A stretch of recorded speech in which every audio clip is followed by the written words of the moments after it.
Long down the right side. Caught. Touchdown, Washington State. Long three. Catch by Phillip. Bobo. The Palusa's gonna pop.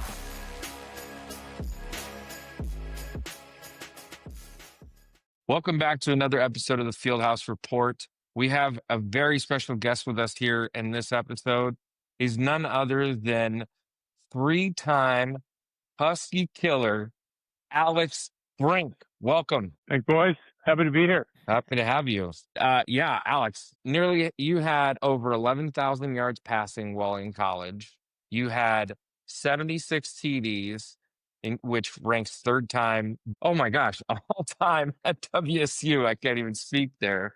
And then you had one game against Oregon State in 2005 where you threw for 531 yards. What a tremendous career you had. Thank you. You forgot to mention the 4 picks against Oregon State, though, right? There's always the qualifier. We gotta have that, you know. I love that he throws himself under the bus. I read the details and I was like, it wasn't really. And if I'm not mistaken, you actually didn't win that game. Am I right? We did not. That was a tough one. We were up like 2 scores at half, and Jason Hill got hurt, and it was kind of a weird second half game. And man, it was that was actually that 2005 season was really tough. We started off like 4-0, and then we lost I think 6 straight or 7 straight, and then we beat the Dogs, right? Maybe 3-0, excuse me. And so that was a hard one. We were good. Jerome Harrison was our running back. Like, we were really good offensively. Like, it was just it was a weird year, man. And I will say, Yeah, we're gonna get to this, and like, boy, I love playing the Huskies. Like, that was so much fun and all that.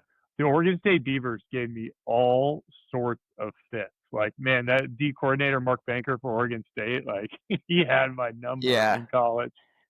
Yeah, we won't talk about the 2007 game either. That was. We don't need to do that. We don't need to do that. We'll skip that one. We just talked about how it was like hurricane level winds and rain, and we can move past after that. Yeah, move past. Oh my gosh.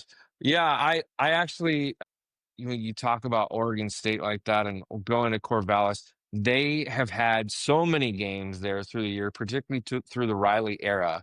They had USC's number, which, mind you, was when Pete Carroll was at the helm, and they always won in Corvallis. There was just some kind of aura that they hold there that they just beat up their opponents, and they're just like killers when they're at home, There's always those like Friday night games too. Remember, like Friday and foggy in November, October, or whatever. Yeah, those, they had their number too for sure. Man, you guys are making me miss the old pack days. So many good matchups. Don't do it to me.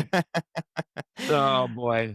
Well, we're gonna go through some of your, early years, as well as throughout like your Washington State glory days, including Apple Cup, as well as what we're actually going to go through, which is a recap of our most recent game and some other things in there as well. And whatever comes up, we'll just be glad to hear anything you got to share with us, man. Love it. Let it rip. All right. So, Alex, you grew up in Eugene, Oregon, having attended Sheldon High School, which is a premier football program. You actually went 35-3 as a starting quarterback and won your senior year the state championship. Share with us a little bit what that was like for you, just having gone there in the shadows of, Autzen Stadium, and obviously likely being a fan. Yeah, I mean, dude, there's so many storylines. There's so many threads to pull, I guess I should say, right? Like, Sheldon High School is one of the top programs in the state of Oregon, and probably the Northwest. But when I got there, it was the second year of a group of coaches led by a guy by the name of Marty Johnson. And Marty, his kind of claim to fame is he basically brought like the spread offense, like the run and shoot, to the state of Oregon, right? He like learned it from Mouse Davis and some of the original run and shoot guys. And so if you think back to like 1999, 2000, like people weren't really throwing the ball like Mike Leach and like that sort of thing, right? So I get to high school and just by happenstance, like step into this offense where you can like throw the ball all the time. And so like that was one thing that was pretty wild, because Sheldon before that, Chris Miller had gone there, he's an NFL quarterback, played at Oregon. And they were like, they're fine, but like really my senior class and like started it, and then it just took off from there, right? Justin Herbert, and like there's all these, college and NFL guys that have come through there, bunch of great quarterbacks. And yeah, like I lived 10 minutes from Austin Stadium and like didn't get an offer. I played, Mike Watty's son was in my class and like played football with us. And like he would go to our games and he's basically like, like, I don't know, we're going to take a few other guys and which is all good because those are good players too. But like, yeah, like it was an incredible experience. Like we were a good football team, but how people talk about like high school football is like the pinnacle really of playing the game, playing the sport because of like all that comes with it. Like that was my experience. Like I got to do some really cool things, like no doubt in college, like play a little bit in professionally, like all the things. But my fondest memories for sure of football are playing at Sheldon High School. There's no doubt about it. Yeah, that's awesome. So you talked about being a Duck fan. I heard you on Jason Puckett's show, actually, which, by the way, for any Coug fans that haven't gotten a chance to listen, he had all the quarterbacks on. It was really great. They shared a lot of great stories. Cool. But you were on the sideline there when Ryan Leaf was doing his thing as a Duck fan. Yep. Yeah. Which is pretty hilarious. At what point did you say, I'm going to be crimson and gray, not green and yellow? And was it just not being recruited that kind of turned you off, or what was that? Yeah, I mean, I think, I was certainly a Duck fan growing up. Like you'd go to all, like, the 95 or 97 team that went to the Rose Bowl, right? Like Danny O'Neal, Ricky Whittle, they got smoked by Penn State and like LeVar Arrington and Kijana Carter, right? Like I vividly remember those things. I was going to Austin Stadium when like real fans went, you know what I mean? And it was like, there was 15,000 people there and you could put your feet up on the seats in front of you sort of thing, And so, like, I remember that version of Oregon football, but then certainly when I went to high school and started thinking I might play, maybe play sports in college or like have an opportunity. I started as a sophomore at Sheldon and was kind of like, maybe I want to do this after high school. And that's when I started to realize like what college recruiting was all about. And so like Oregon became less of like a fandom for me. And it was more like, maybe this will be an opportunity. Sure. And then when it didn't materialize as an opportunity, I was kind of like, I had a huge chip on my shoulder about the Ducks, like not recruiting me or not. It wasn't even that they didn't, offer me or whatever, but like they didn't really even show me the time of day. And it was like, man, I'm like 5 minutes down the road. So, I think at that, like, kind of as I went through high school, my junior, senior year, I was like, all right, like, I'm not going to play for Oregon. Like, I'm not in their plans. And then, I was like pretty lightly recruited, even as productive as I was. And so I got to kind of my senior year, post senior year, and won the state title, was the Gatorade Player of the Year. And I started to have some opportunities. Like Boise State was really my best offer. And then, the story goes, Mike Price takes the job at Alabama and kind of leaves kind of late, right? They lose a quarterback that they had in the process. Bill Doba hires Tim Rosenbaugh, who had been recruiting me at Eastern Washington. Yep. And Rosie was like, man, I got this kid that will come for sure. Because I'd publicly said I wanted to play in the Pac-10, and I was committed to Boise. Of course, it was like Boise State and Dan Hawkins and Chris Peterson. And like they end up going to they end up going to the Fiesta Bowl like 3 years later with Jared Zabransky. So, it's just a funny turn of events. But in the end, like Washington State was the best thing that ever happened to me. And like, it was kind of a 9th hour, 11th hour decision where like, I went on a visit one night. Like I went on a 1-night visit. Most people took 2 nights. They flew me in late. Like went, kind of saw campus a little bit, went to a house party, thought that was the coolest thing ever. And then, met some professors in the sport management program. And I was like, yeah, I'm coming to Washington State for sure. Okay, Alex, before we talk about your Apple Cup heroics, we're gonna relive some painful memories here. Oh no. Brace yourself. During your era of Cougar football, I think a lot of Cougar fans will remember that era as kind of a what if era. So many great athletes. Really, when you think about it, a great coach. You had to there were so many games where you just say, what if? What if we had made the field goal? What if that penalty didn't get called? What if we had made that one block? What if we had, the list goes on and on. If there's one game that you can go back and change the outcome of from your WSU career, what would it be? All right. It's a fantastic question, by the way, because you're right. Like I think what people, when you really like go 10,000 foot view on like that era and like my career and all my senior, all the guys, right? Like you're right. There was a ton of talent, but you're following 3 10-win seasons, right? Like that's really hard to follow up at a place like Washington State. So like inevitably there's some sort of reversion to the mean. And then, I think back to, we kind of talked about like '04 was that year when Josh and I battled it out, and he Yep. started, and then I kind of, that was a tough year because there was just a lot of ups and downs, right? But that like '05 year is the one, we were talking about earlier that, really sticks out. We start 3-0. We're really, I think we're a good team. And like that second half of that Oregon State game was like such a shock to everybody. I mean, we just fell apart, and then we couldn't recover. I think we lost 7 straight, and I think all of them or 5 of them were by 4 points or less or something like that. Yeah, 5 were by 4 points or like, I mean, super tight, right? But the year that stands out to me is '06. Like '06, we were, like a really good team. I mean, 6-3, like the 3 losses were to Auburn, Cal, and USC, all top 10 teams. Yep. And we got the 3 worst teams in the league at the back half of that schedule, and we just get killed by injuries, right? Like Bump goes down, Jason Hill goes down, and Christo Bruce goes down. Like half of our defense gets hurt. And we really struggle through those 3 weeks, and ultimately we lose the Apple Cup. And if there's one game that I go back to, and not just because like it would have been unbelievable to win 4 Apple Cups, but if you really think about it, for like Bill Doba and our senior class, because we went 6-6 that year and didn't get into a bowl game, right? Yep. Which is like unheard of now. And the whole thing in my career and for Dobes is like, well, they never went to a bowl game.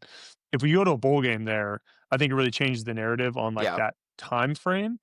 But imagine everything else stays the same. Like nothing changes, and we win that Apple Cup. Yep. We go 7-5 that year. We go to a bowl game, and then next year, again, let's say we're 5-7, but we win the Apple Cup. That Bill Doba and that senior class, and like that, those coaches have 4 Apple Cup wins and a bowl appearance. Like you're not firing that whole staff and moving on. Yeah. You're allowing them to keep going and rebuild. And so, and for me personally, like obviously that would have been, an incredible accomplishment. So I think that's big game. Like if we win that game, and that was a tough one in its own right, I think it just changes so much, right, around the narrative of that time frame. Well, I totally called it. I told Darren, I said his answer is going to be the '06 Apple Cup, and really, what a fluky game. I mean, if you blew his rank on one of those long runs, if you had the punt situation, Carl Bonnet was their quarterback, and he was just dreadful, but somehow just luckily completed some big balls down the field. It was just a bizarre Remember game. the kid made that incredible catch, right? Like it like bounced off his shoe, and everybody stopped because it was like, oh, it's an incompletion, and then he housed it. You're like, oh god. Everybody in the stadium thought that was incomplete, and then they showed it on the video board, and we're like, oh, you gotta be kidding me. Yeah, that was a tough one. But there was, I mean, like '05 was a weird one too, because like there was so many games, like the Cal game in '05, where like we're kind of getting beat up in the first half, and then I think we score like 35 points in the second half and come back and take the lead, and then end up losing the lead, and with like a few minutes left. I mean, there's a few games like that where I think in my senior year, there's probably a game down at Cal where we're a possession or two, like a play or two away from winning that game. And that's my senior year, like we're a bowl team for sure. We had a couple of bad bounces, like not go our way. And, so, but yeah, I mean, those 6 Apple Cup is just like, I mean, it's, there's so much to that, right? There's so many layers to that. Absolutely. Yeah. I remember actually coming out, obviously, after Bill Doba and his staff gotten fired. There was rumors around, and mind you, I was in the athletic department working as an intern as I was a student, right behind you. But there's a lot of rumors that you were fiercely advocating for Doba to stay and to continue on in the program. Can you speak a little bit to that and how that kind of like moved forward and how the administration, responded to you? Yeah. I mean, I came out and said it publicly, right? Like I'll never, you ask Bill Stevens now, the SID for Washington State. He's still like, I can't believe I put you up on a podium during that, right? It was Coach Doba, everybody kind of saying their goodbyes basically. And I went and stood up and put a suit on and stood up and basically said I didn't believe in it. And, I mean, I did. Like, I mean, Bill Doba and that staff gave me my opportunity. I thought they were incredible human beings. I thought they were good football coaches. That again caught some bad breaks in certain situations. And I feel like Coach Doba, deserved an opportunity. Now he would tell you that he, with the passing of his wife and all the things happening around, that like maybe it was the right decision. And I think I can totally appreciate that, like that was probably true. But for a 22-year-old kid that, who'd given everything to that program and us coaching staff that had given everything to me, I felt like let's keep it going, So, Yeah. I think it was in the end, I don't know if it was the right moment in that time because you had to go through a really tough era with Coach Wolf and all of that, but you end up getting to Mike Leach, right? And you end up getting to what I think is, besides, kind of sometimes with Mike Price, just some incredible moments in Cougar football. So yeah, I did. At the time I felt very strongly. I think in retrospect, I think it's okay that I felt that way, but there was probably some very realistic reasons why they should have moved on from Coach Doba. I wish we could have done more on the field where that wasn't even a conversation. And again, to Drew, your point is like there's probably I can count on two hands the number of plays that are probably the difference in that team being two bowl teams, right? At least. So yeah. Absolutely. Okay, we promise we'll talk about happy things. You beat the Huskies 3 times in your career, 04, 05, and 07, and 05 and 07 in pretty heroic fashion with last-minute drives, one to Trandon Harvey and then one, of course, to Brandon Gibson. There will be a huge number of Cougs playing in their first Apple Cup this upcoming weekend.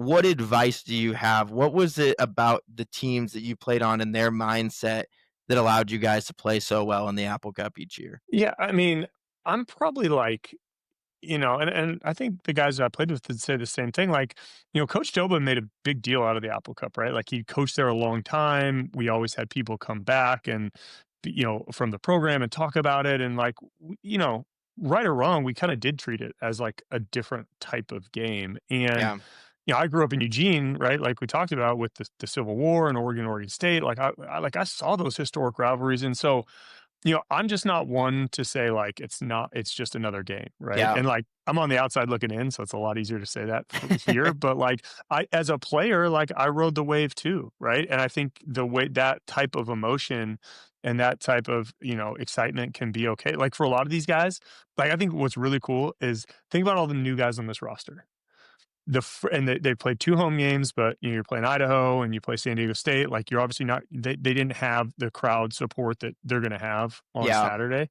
Imagine those guys when they walk out of that tunnel and they see that stadium packed. Like there is nothing better than Martin Stadium, Giesa Field, like packed full with Coug fans going crazy. And like, I think that's going to be the most unbelievable moment for those guys when they walk out that tunnel. Most of them have never experienced that. I mean, I would say probably 95% of them have not experienced what they're going to experience Saturday from like an atmosphere standpoint. And so my advice would be like, ride that. Like that's fine. Like you can get high and maintain that and ride that wave and have success. So, that's me personally. Again, I love Coach Leach, like, rest in peace is like one of the greatest football coaches I've ever been around. But like, I always thought the idea of like the Apple Cup's not like that big of a game or not is just another game.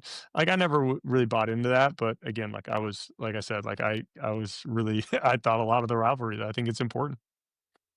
Yeah, I'm glad you said that. And, certainly it means a lot to me and particularly my family. Actually, I do have a brother-in-law that is a Husky. I did go to UW for grad school. I don't even know if I should admit that at this point. I don't think you should have. Leave that out. I don't think you should have. You could have. Okay. I do have a brother-in-law.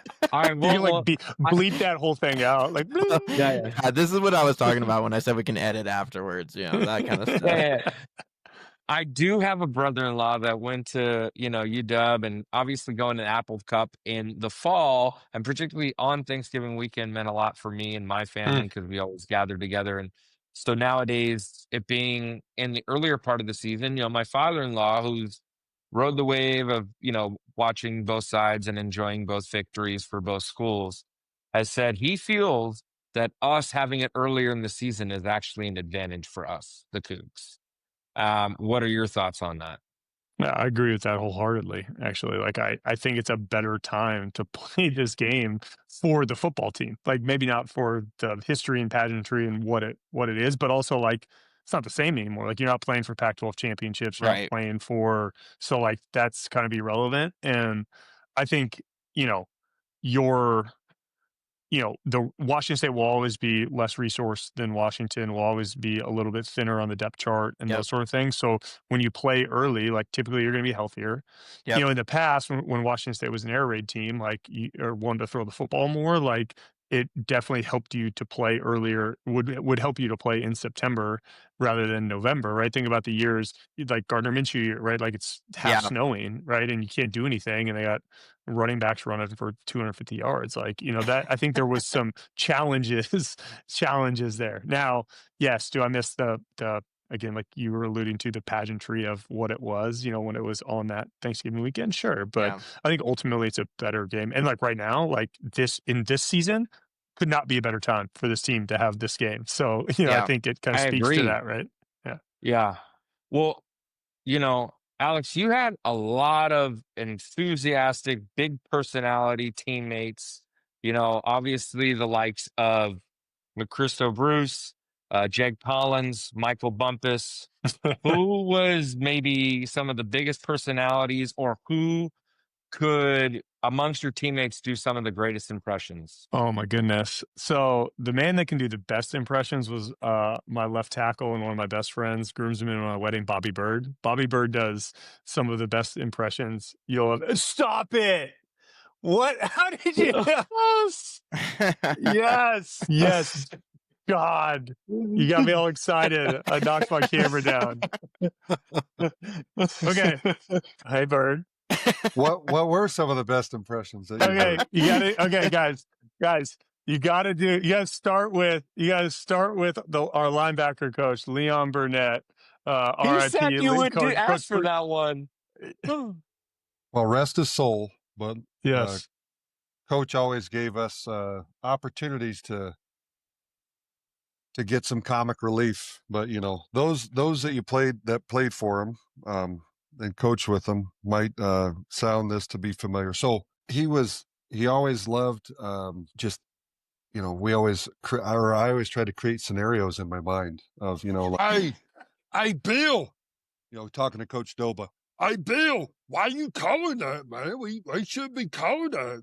Oh man, he's off his meds again. I don't know what he's doing. That stupid son of a gun. He's calling stuff I would never call before. Gosh. That was pretty amazing. That was pretty good. Gosh. Oh gosh. You guys nailed that, man. Well, great story. And Bobby and I used to teach together, and we worked in the same athletic department. And so I told him, I was like, "We got approved. I need you to put this on the calendar." I knew I had to throw him in because I thought it'd be fun. Oh, it was the best, dude. Love you, Bob. Oh, love you too, Al. Well, man. And Darren was asking me, well, because you guys had some awesome guests on and seeing your guys' stuff, he was like, why are guys so open that are so busy to kind of get on a podcast? And for me, I was like, well, that keeps an old lineman relevant, I guess. So you'll never not be relevant, Bobby. You're one of the largest human beings we've ever seen. This is true. He's a behemoth of a man. Well, this is the perfect time for both of you guys to weigh in on the current team. Rough one this last week against North Texas, obviously. Just want to start off with everybody's initial thoughts on the game, and we can start with Bobby. Well, it's the first game of the year I did not catch, but catching the lowlights of it, just having that many turnovers in the first half right away, and then Texas State or North Texas jumping on top of us like that. I don't think you're going to be too successful from the get-go. And, college football is a lot of emotional rides, and that with that many turnovers and mistakes right out the gate, I think that kind of drove their confidence down on the ground, and they took advantage of that. That's kind of my 2 cents on that one. Alex, quick thoughts from you. Yeah, I go back to like it was so interesting, like being in the booth, right? Like the end results was horrific. Like it was awful. But like with 8 minutes left in the half, you've thrown 2 interceptions. You're only down 14-3. You've got the ball back. And like offensively, you've actually kind of moved it, right? Like you should have scored a touchdown inside the 10.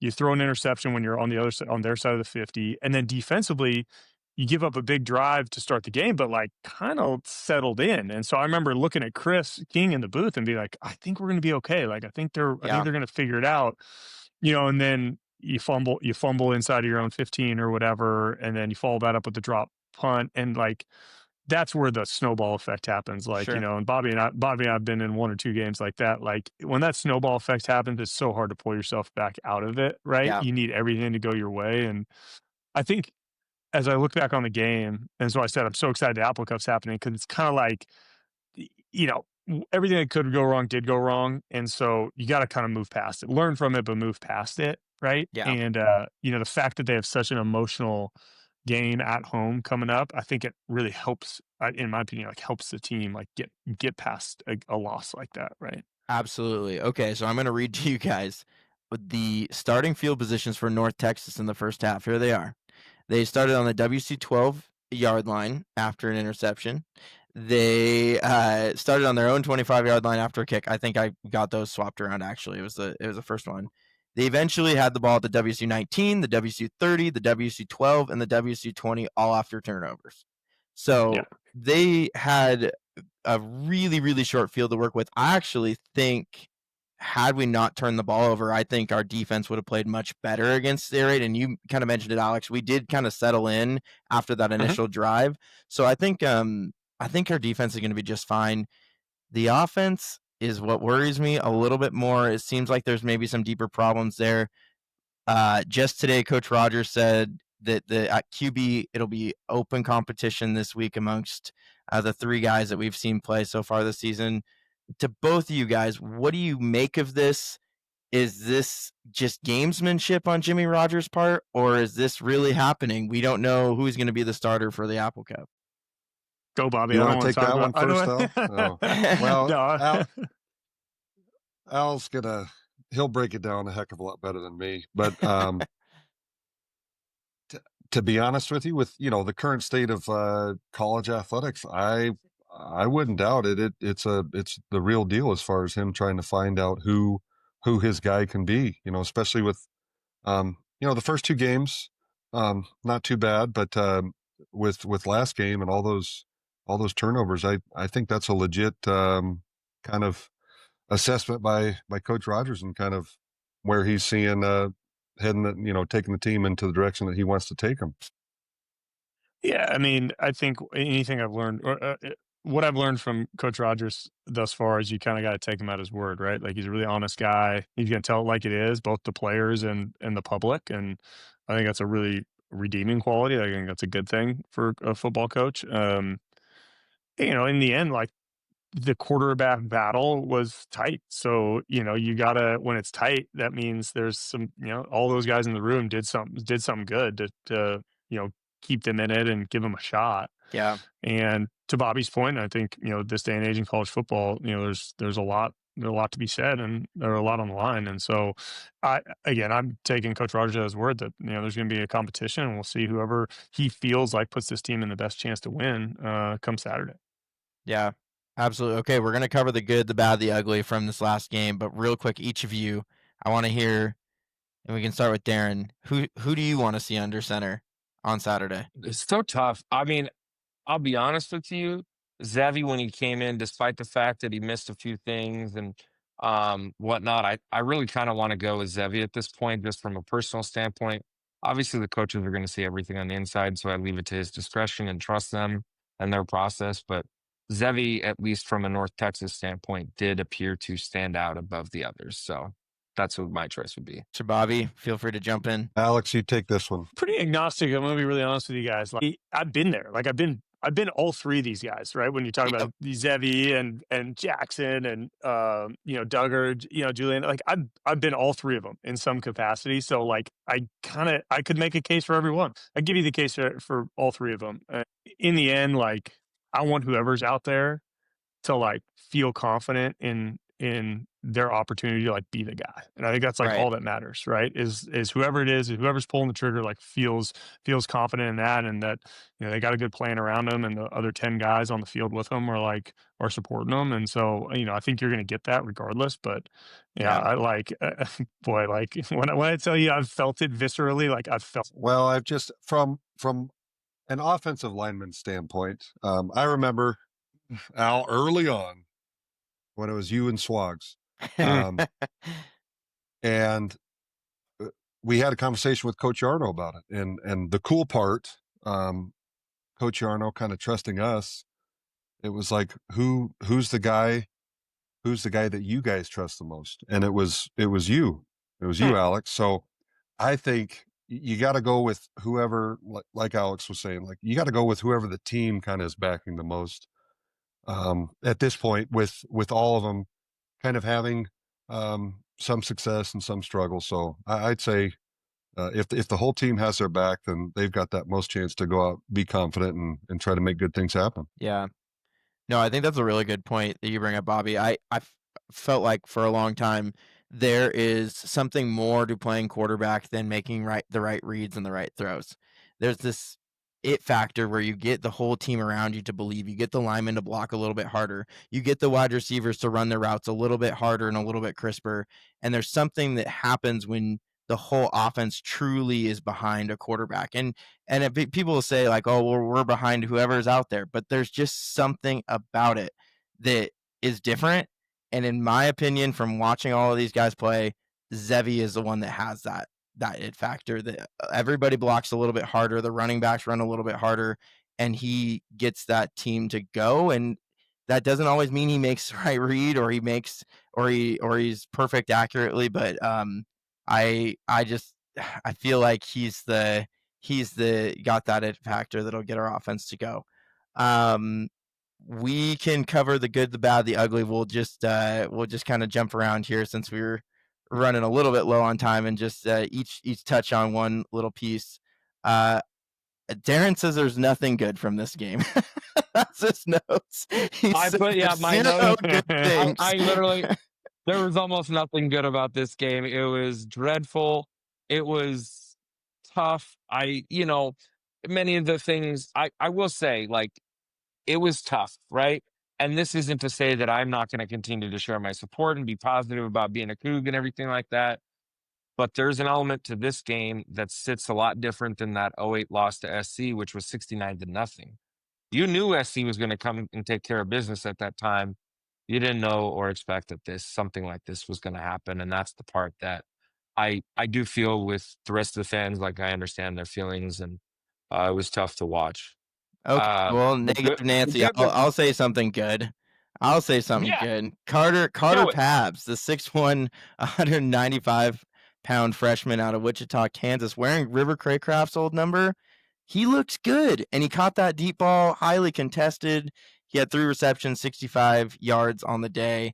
You just see the potential there. And especially if Jackson Potter's the guy that's throwing him the ball over the next couple of years, I'm really excited to see where he can go. He was kind of the one silver lining for me and a whole lot of bad this last weekend. The ugly. Let's let Alex and Bobby answer this one. Ugliest part of Saturday. I think, I think one of the things that stands out to me is like, there's been some challenges on special teams, and like that's just an area that Washington State's been blessed the last few years, right? Like in the kicking game, like coverage units, like the whole thing. And I think that's an area they got to clean up quick, because that's like quarterbacks are going to throw interceptions, running backs are going to fumble. You hope they don't all happen consecutively and in the same quarter, but like it happens, but you really want to avoid issues on special teams, and there's been some issues over the 3 games. So that's one for me. Like, I think it's fixable, but like you want to get it fixed. You want to get it fixed in a hurry for sure. Yeah, special teams will kill you. They will really, really kill you, and especially in the Apple Cup, we got to be clean this coming Saturday for sure. The biggest thing is, after seeing the first 2 games and the progression that the offensive line made, and the upfront defensively, to have kind of that step back last week, if they can get back to kind of how they were moving the ball against SDSU, they've got a shot. but yeah, definitely special teams are special. So you can't overlook that third phase of the game. The Huskies, obviously 2-0. Colorado State did push them throughout 3 quarters, but eventually they ended up kind of taking over the game there for Colorado State. And it looks as though they're one of the most balanced teams we've seen in a long time, because both defensively and offensively, I mean, they got a quarterback that can run the ball. He's thrown for how many yards here? Uh, 480 yards in 2 games, and he's at 70% completion. Yeah. I mean, they've got a team that can really move the ball, and they've got a defense that can really back it up too. Yeah, no, absolutely. I think the Huskies for sure, especially on offense, are going to be tough to stop. They got two. Coach Rogers talked about it. 2 NFL running backs in the backfield. Denzel Boston's come on really strong for them. He's got 10 receptions already on the year and 142 yards. They're going to be tough to stop. For all of you on the call, what do you see as the keys to the game for the Cougs pulling off the upset and knocking off the Dogs? I mean, you got to stop the run. Like that's like if they want to run, if they can run the football, like if Jed Fish can run the football, and like if they're going to run the football, and that's it starts there. The problem is obviously, like you saw it a little bit last year. Like if you commit to stopping the run, there's going to be play action pass. Damon Williams is an elite athlete. Like I've known him back to Elite 11. Like he's a really special player. So talk about the balance. Like that's no doubt like the scary part, but if you don't stop the run, like you don't even have a chance. So you got to give it. You got to start there. I think this again. We've talked about the defense, and they weren't in a great spot against North Texas, and it's a whole different system or a whole different. Yeah, I mean it's a whole different scheme they're facing. But I think I think that group has a chance to do it and has the ability to do it. So I'm excited to see that our defense match up against against a good Husky offense. As an old ball coach, it always boils down to 2 things: blocking and tackling. As Darren's laughing at me here, blocking and tackling. But I mean, if a lot of people don't like old offensive linemen. Their vision of the game is. I watch the box. Darren's even watched the game with me before, and he was like, "Man, you are boring to watch a game with." He was like, "Well, I'm looking at the box. You guys are all watching the ball. I'm seeing what's happening there." Just continue to progress up front on both sides. But yeah, got to stop the run and got to get the run game going. Yeah. No, Bobby, to your point, I think a huge key in this game is how well we're able to actually pressure Damon Williams. Obviously, we're going to have to contain him too, because he can get outside the pocket. But if we can bring the heat, Colorado State, the one thing that they did in the first 3 quarters of that game is they put quite a bit of pressure on the Husky quarterback. If we can do that and get the crowd into the game, especially early, I actually like our chances to stop them. Now they're gonna get their yards running. That is for sure. But I think if the Cougar defensive line can find a way to get pressure without committing too many guys to the rush, I think we hang around in this game, especially because the Husky defense is probably, if they had one weakness, it would be that. I've seen Colorado State ran the ball pretty well against them. And also both Colorado State and UC Davis at different points of the game had guys wide open in the secondary. So clearly there's still some communication stuff that they're dealing with. But I think whoever is under center for the Cougs should have some opportunities down the field. I think that I look at that San Diego State like game plan, and I think there were elements of it I think there's elements of it in North Texas, like what Danny Freund's wanting to get to, and if the decision making's there early from the quarterback position and protection was a little bit of an issue, like they're guys open, and like the scheme has a chance to be effective, and I think we saw some of those elements again against San Diego State. But that idea of you mentioned Carter Paps, but like Tony Freeman's been really good, Josh Meredith's been really good, like the receiver group in general has been a bright spot to me this year. And like, although I think Washington State wants to have balance and be kind of maybe not a run first team, but run the football, you're gonna need to get there by spreading the ball out and like getting the defense running sideline to sideline and like utilize some of the team speed at the receiver position. And again, to your point about whoever's playing quarterback, like that works with anybody. Like anybody can do that. So I'm interested to see that. Like, what's the plan? What's the game plan, and how does that play out? Absolutely. Okay. Yes. We've reached the time. Score predictions for the Apple Cup. And if you predict the Huskies to win, you're never coming back on the podcast. We don't care who you are. So, no, I'm just kidding. 100-0. Yeah, Cougs by just 50. Like guesser, 75-2 when he told you to guess that, Drew. All right. I guess I can go first since I guess opened it up. I think Jeez. I think the Cougs find a way, somehow, some way. They kick a field goal late. Our kicker's been nails. Apple Cup pressure won't get to them. 24-21 Cougs. All right, I'm going to go with my prediction next. And I do agree with you, Drew. I think if we contain Williams in the pocket, then we're going to do just fine. But my prediction is 27-24, another field goal late. Which is something we specialize in between Fernie, Grassu, and certainly maybe even heroics from Zebi, getting something to Meredith down the sideline, whatever it could be. There we go. 34-31. Field goal at the end. Got to seal it up. I like it. Was that your number, Al?